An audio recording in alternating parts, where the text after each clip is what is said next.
సంక్షేమాలు అయితే ఇవ్వచ్చు కానీ మితిమీరిన సంక్షేమాలు ఎక్కువైపోయినాయి. ఈ సంక్షేమాల పేరుతోటి వృధాగా డబ్బులు వేస్ట్ అయిపోతున్నాయి. దాని మీద ఈ వృధాగా కొన్ని పథకాలు అయితే తీసేయాలి.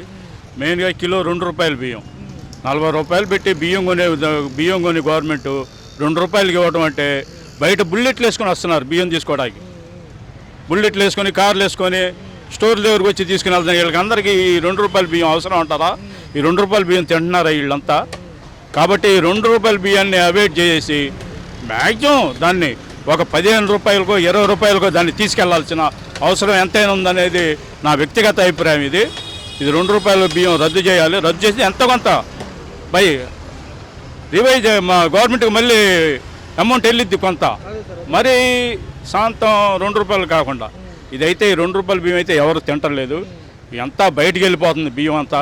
బయటకంటే నేను ఇక ఈ బయట అక్కడక్కడ అమ్ముకుంటున్నారు వీళ్ళు.